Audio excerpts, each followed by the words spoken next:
Hi, I'm Reverend Tom Kearns. Welcome to 333 Magic 9, where the tarot cards and the astrology stars come together to help you.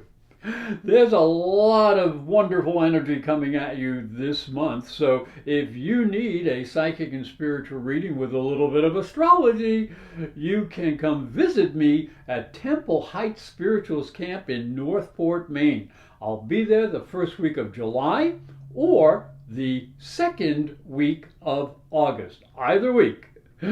So, it's a beautiful place and it's a great place to get a spiritual reading. Or you can contact me through professorastrology.com. Now, here's what's coming for your sign this month. The tarot cards that will be used this month correspond with the astrology.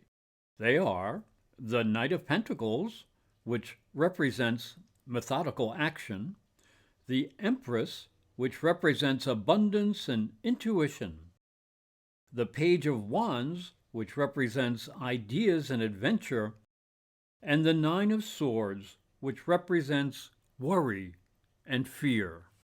Aquarius, the card for the first week of the month is the Knight of Pentacles.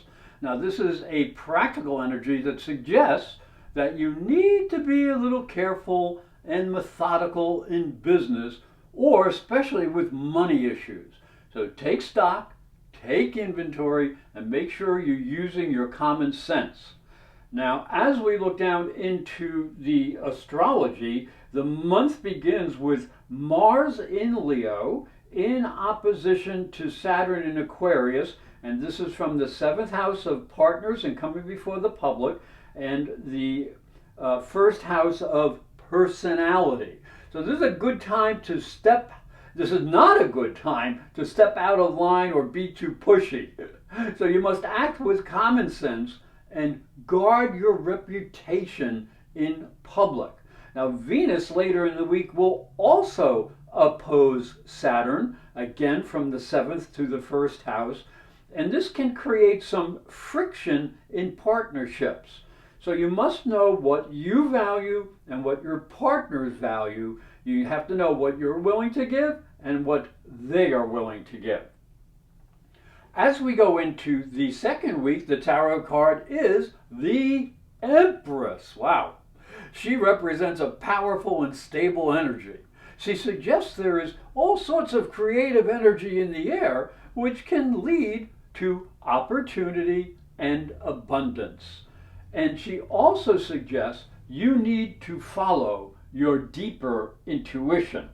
Now, as we look down into the astrology for the second week, it begins with a conjunction of Venus and Mars in Leo in the seventh house. So this is sort of like the lovers coming together in the house of partnership. So this is a much happier energy than last week, and any slights can be forgiven. So take advantage of this opportunity to share love and kindness and generosity. And this will be followed by a beautiful trine from the Sun into Neptune. And this goes from the sixth to the second house, and this deals with work and daily routines, and this deals with money. Woo! So you can bring some healing in this area to yourself on a very deep emotional and spiritual level, and you might also increase your money in some way. So use your creativity to do that. The card for the third week of the month is the Page of Wands. Now, this is a good energy that suggests some new and exciting ideas can lead to new adventure. So you need to plan well and don't be silly or foolish, because you may be starting a new journey. Now, as we look down into the astrology for the third week, it is energized. And it's starting out with Mercury in Cancer, sextile Uranus in Taurus and the fourth house. So that's from the sixth house of daily routine down into the fourth house of emotional foundations. So this is an exciting energy that can give you a sense of emotional security as you make improvements in your everyday life that make you more productive. Now you have to be a little careful because there is an opposition between Venus and Jupiter. So Venus up here is in the 8th house, and she'll be in opposition to Jupiter in the 2nd house. So this cautions you against excessiveness, and especially with money. So be careful with your budget, be careful with your personal secrets, and be careful with the intimate energy that you share with others. Woohoo! Don't be too excessive, but have some fun.